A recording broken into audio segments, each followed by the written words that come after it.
Hello, ladies and gentlemen, and welcome back to Coding for Real with Neil. I'm your host, and of course, my name is Neil. This course is PHP for Real, where we are taking a look at PHP and we're trying to explain it using real-world concepts and real-world objects. Boy, do we have an exciting lesson today. Today we're learning all about loops. And as always, there is something that I want you to think about. I want you to think about anything with perpetual motion until something else happens. So I'm originally from Perth in Western Australia, and at the theme park there, you've probably got one near you. At the theme park there, they've got a ride called Bounty's Revenge, and it's the ship that goes up like this, right? And it keeps going and it keeps getting higher and higher and higher until the time on the ride stops, and then the ride stops, okay? Think about something like that, or think about a washing machine, or even better, a tumble dryer. A tumble dryer goes around and around and around and around and around and around until the allocated time for that dry cycle has finished, and then the machine stops. That's what I want you to think about for this lesson. Without further ado, can't wait to share this one with you. See you in there.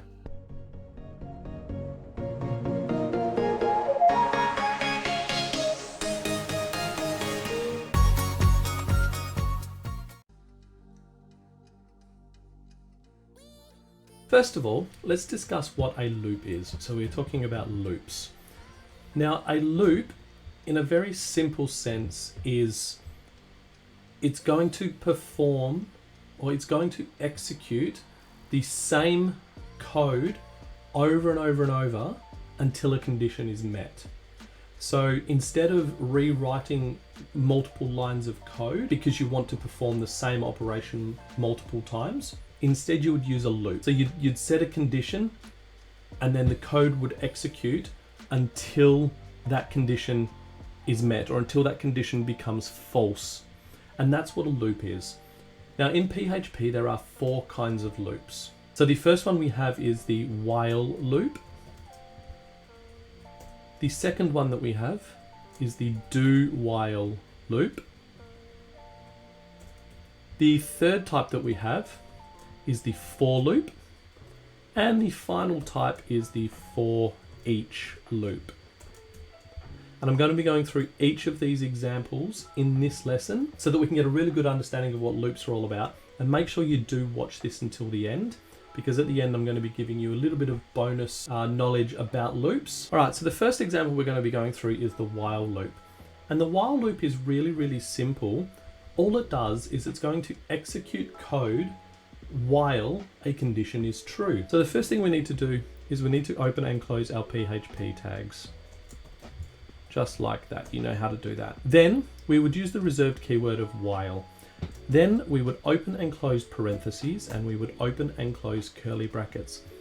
Inside of the parentheses next to the while keyword, in here is where you would put the condition, okay? And you want the code inside here, so execute this code while the above condition is true. And that's what a while loop is. And it reads very, very straightforward. While this is true, do this. Let's do an example. So 3 very important things that you need. The first one you need is you need a loop counter. So this loop counter is going to start off the count. The next thing you need is you need a condition. And that is what's going to let the program know that while that condition is true, to keep executing the code. And then the final thing you do need, and if you don't have this third thing, you'll end up with a never-ending loop, and it will crash your program because the loop will run forever. And that is the incrementer. So you need something that's going to make this loop counter go up or down, or whichever way you want it to go. You need something so that it's working its way towards the condition being false. Let's do an example. Let's set a variable x and make that equal to 1. So this is your loop counter. Okay, we've set a variable and we've set it at a value. Then the condition. Inside the condition, we want this code to run while the variable of x is less than 5, right? So this is the condition. We've set the loop counter, x is equal to 1. Then we've set the condition, so long as x is less than 5. Then inside here, all we're going to do is we're going to echo x. And then the last thing we need is we need to increment the value of x. You know how to do that. If you don't, watch my previous video. So what we need to do is we need to have x go up by 1. So x plus plus is incrementing x by 1. This is exactly the same as x being equal to x plus 1. It's exactly the same, but the shorthand version of it is x plus plus. So let's go through this. We've set our loop counter. X is starting at 1, reads top to bottom. So the first thing the program is going to do is it's going to go, okay, great, we've got 1, the value of 1 stored in a variable called x. Then while the value of x is less than 5, echo out the value of x and then increment x by 1. So what it's going to do is it's going to go, right now x is 1. Is x less than 5? Yes, it is. So it's going to execute the code inside here. It's going to echo out x. So the first iteration of this will echo out 1. Then it's going to increment x by 1. We're still inside here because it hasn't failed yet. So it's going to go back here because we're inside a while loop. It's going to increment x by 1. So x is now 2. Is 2 less than 5? Yes, it is. It's going to execute the code in here again. So it's then going to echo the second iteration, which will be 2. And it's going to loop around until this here is false. So until x is no longer less than 5. Then it's going to fail and it's going to continue on with the program. So in the browser, we should see 1, 2, 3, 4.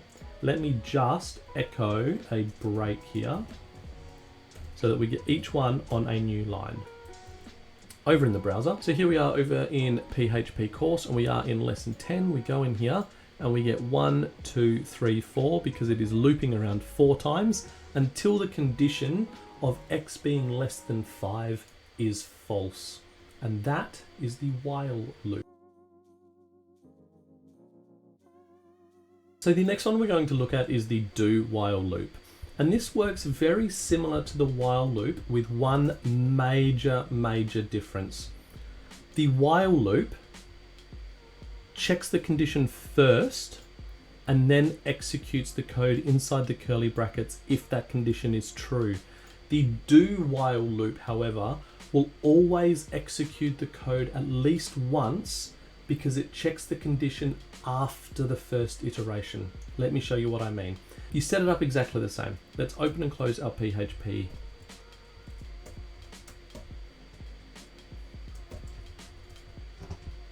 Then let's set up a variable y and set that equal to 1. Okay. Then we're going to use the do while loop. So the first thing is do. So we use the do keyword and you can see it changes color because it knows that that is a reserved keyword. Then after the do keyword, we open and close curly brackets.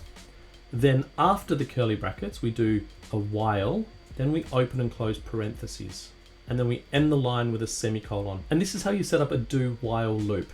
Now, if you notice, it's kind of the same structure, but it's different. So what we're going to do here is we've got our loop counter.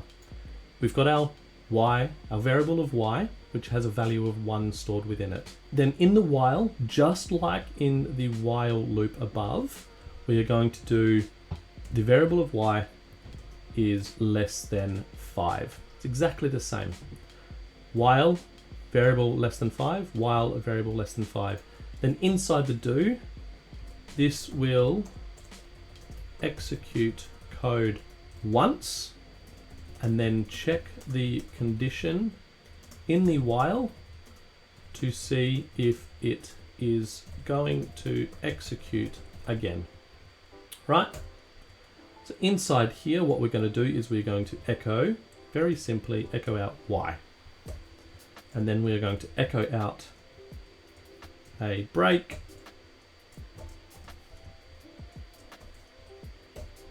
And then the last thing we need, what do we need? If you said we need the incrementer, you would be absolutely correct. So let's increment y by 1 each time. So pretty much the same thing as the while loop, except what it's going to do, the program reads from top to bottom. So it's first going to set a variable of y with a value of 1. It's then going to see the do loop, and it's going to execute this code once, regardless of what the condition is. So it executes this once. So no matter what we set in here, it's going to print this once. no matter what the condition is. It's then going to increment y, right? So y is now 2. It's then going to check the while, and it's going to say while is 2 less than 5. Yes, 2 is less than 5, so it's then going to do the do. It's then going to increment y by 1 and check the condition again. So that is the do while loop. While and do while are the same thing, except for the fact that the do while will always execute the code one time at a minimum, because it's checking the condition after it executes the code once. That is the difference between while and do while. Okay, so the next one we're going to look at is the for loop. And the for loop is mainly used when you know already how many times you want it to loop through. First thing we do is we open and close our PHP tags. And the for loop, it needs 3 parameters, just like the while and the do while did. First one is called the initialization counter. Okay, so that is this. It's just initializing the loop counter. The next one is called the test counter. So this is the condition that's going to be tested, and as long as this returns true, the for loop will continue. And the final one, I'm sure you already know what it is, the increment counter. So this is going to increment the initialization counter by 1 so that we avoid that nasty scenario when we have never-ending loops. Now, how do we set up a for loop? You have seen this before. I did show you in one of the previous lessons. Very, very simple. We use the reserved keyword for. We open and close parentheses. We open and close curly brackets. And that is the for loop. The difference is we put all 3 of these parameters inside of the parentheses and we separate them by a semicolon. So the first thing we need to set up is the initialization counter. So let's set up a variable called z and set that equal to 1. We then use a semicolon. We would then set up the test counter. So let's say z less than 5. We would put a semicolon and we would then put the increment counter. And as you can see here, it's stopping the error. So we don't actually have to put in an increment counter. However, you don't want a never-ending loop. So we put in the increment counter. Let's increment the variable of z by 1 each time. And then inside of here, this will loop through, this will execute this code as long as the test counter returns true. So in here, let's echo out very simply z, and then let's echo a break. Let's echo a break.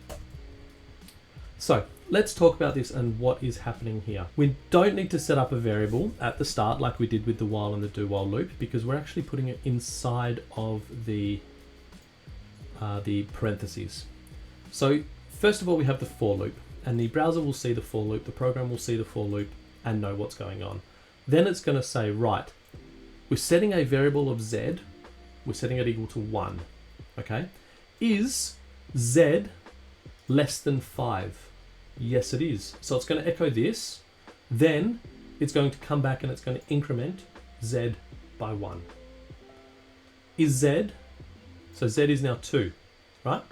Is z less than 5? Yes, it is. Let's execute this code inside of the curly brackets. Then it's going to increment z by 1 again.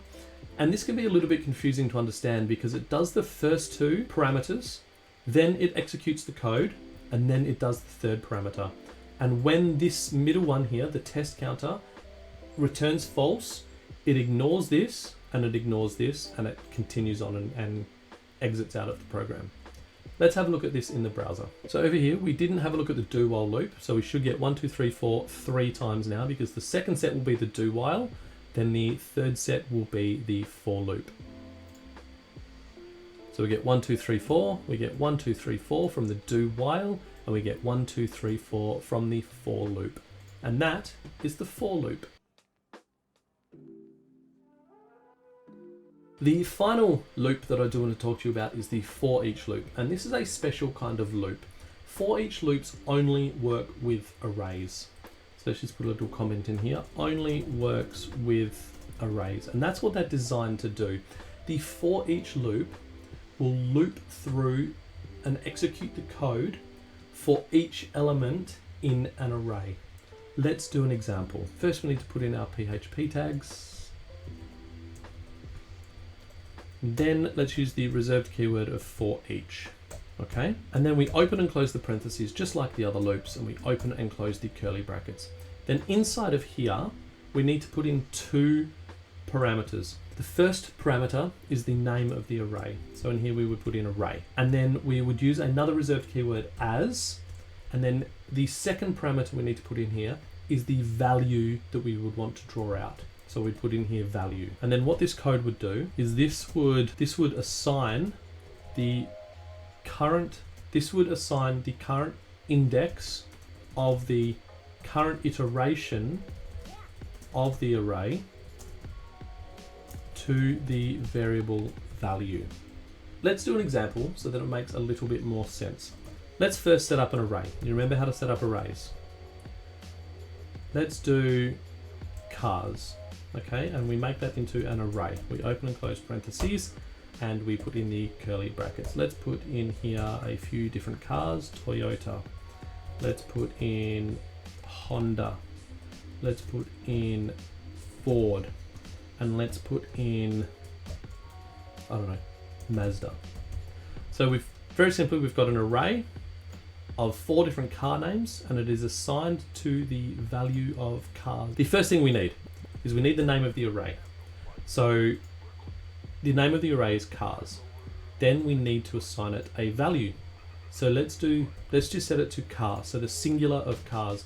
And this is just the way that I set it up, because to me it just reads better. So for each cars as car. So it's saying for each element in the car array, let's set them as an individual car. And then all we would do is we would echo, let's put in here the current car is, and then we would put here car.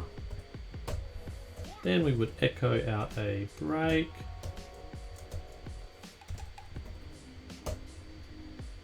Just like that. So what this is doing, we're setting a car array. You know how to do that, and we're setting 4 different car names. We're setting it into the array variable called cars. Then we're setting up a for each loop, and we're saying for each element in cars, set them as their own separate value. So these are values. Remember, you've got key value pairs. This is the value. The value is Toyota. Set the first one in the first variable. So the first iteration, set Toyota as car. Then echo out this. So the current car is going to say whatever the value of car is, it's going to be Toyota. Then it's going to echo out the line break. Then it's going to go back and it's going to set the second value, the value that's in index 1, because remember 0, 1, as the variable of car, and then it's going to echo out the car, and it's going to iterate through the entire array for each value that is in the array. So over in the browser, what we should get is we should get the current car is, and then it should list all 4 of these, one after the other. Let's go have a look in the browser. So as you can see over here, we've got the current car is Toyota, and it's gone 4 times all the way through the array. And that's what the for each loop does. And that is great for an indexed array, which this is. But what about if we had a associative array? Well, let's do another example. Let's set here people. We're going to set this to an array, just like we always do. You know how to do this stuff. And then let's put in here me, and I'm going to put in my city, which is Sydney. And then let's put in a second person. Let's put in here Jenny. Jenny lives in London. And let's put in a third person. Let's put in Jesus. Jesus lives in Barcelona. Right? Associative array. You know how to set that up. Then let's go and do the for each loop for this associative array. We set it up exactly the same like we did before. And let's put in here the name of the array, just as we did. And then we would set as, just like before. And then all we would do is we would say name. You can call this whatever you want. I'm just calling it name because it associates with the name. And then you'd use this same symbol and you would set another variable called city. So we're saying for all of the indexes in the people array, set the name first, and then the city next. And then in here, we would echo out. Okay, and then what we would need to do is we would need to echo, we would need to equal the first variable, which is the key, and then we need to set that equal to the city.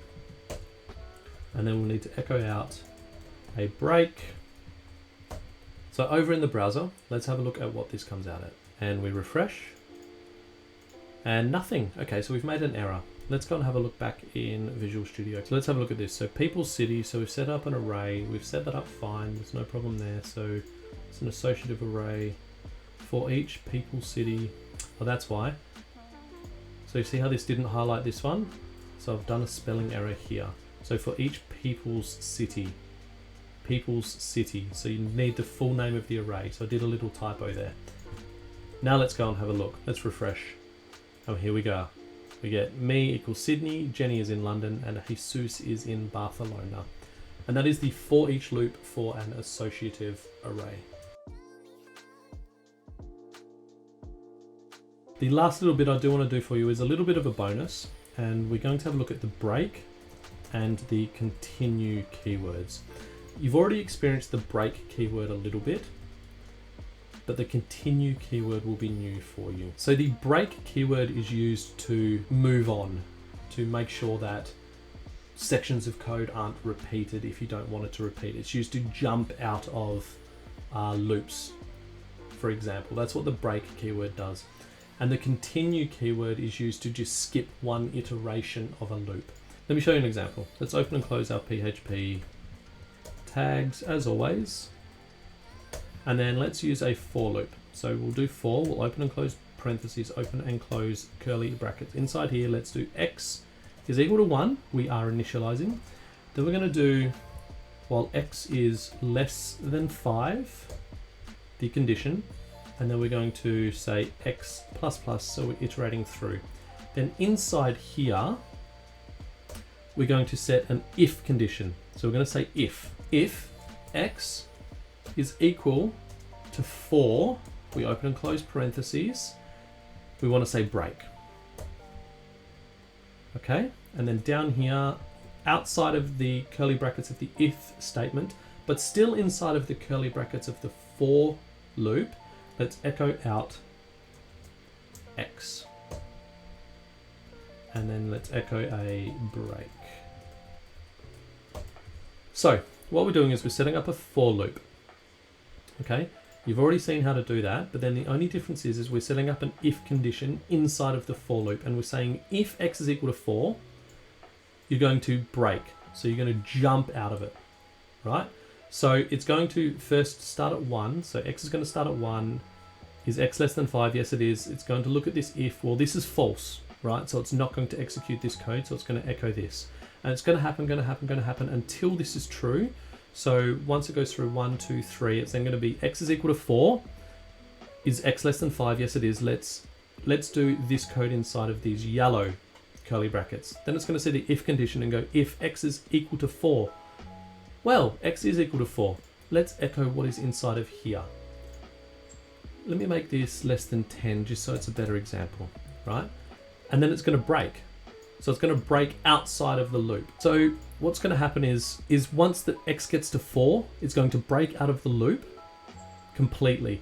And then because the value of x is after the if statement where it's breaking, it's not going to echo out that 4.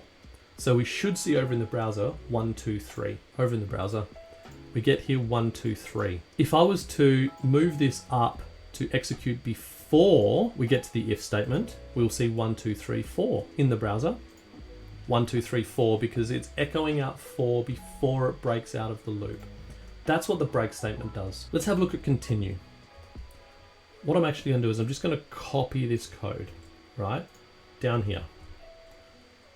Except I'm going to change this to y. Then in here I'm going to do continue.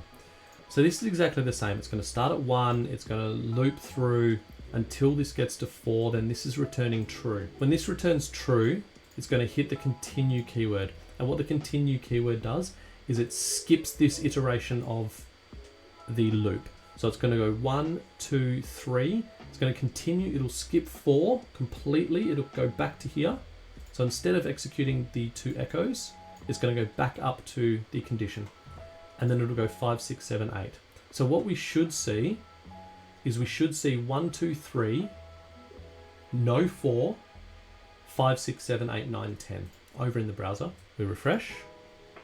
And we get 1, 2, 3. Let me zoom in. We get, so this is the 1, 2, 3 from the break keyword. And then over here we get 1, 2, 3, no 4, and then 5, 6, 7, and 8, 9. And of course we don't get a 10 because once x is equal to 10, it's no longer less than 10, which is the condition we set, so it exits the loop. And that is the bonus material, break and continue. Congratulations on making it to the end of lesson 10. In this lesson, you learned a lot more about the 4 kinds of loops that we have in PHP. You learned about the while loop, the do while loop, the for loop, and the for each loop. You also learned about some keywords that help to control the flow of loops, and they were break and continue. Loops are integral to programming. Programming is all about controlling the flow of the information and controlling the flow of the program. And loops are amazing at doing that. They really help you to put conditions on things and when certain things could happen. And the more control you have over the code and the more control you have over the operation of the program, the better the program is going to run and the better experience it's going to be for the end user. So thank you so much for watching this lesson to the end. In the next lesson, we're going to be covering something that's really, really important. And it was introduced in PHP 4.1. And that is super globals. So it's a really, really exciting lesson, guys. I can't wait to see you there. But before you do go, if you haven't yet, please do subscribe. Programming is a big passion of mine. And if you like and subscribe, it really does help me to reach and teach more people and hopefully help them on their journey to learn programming. Anyway, I'll see you in the next lesson. It's going to be a good one.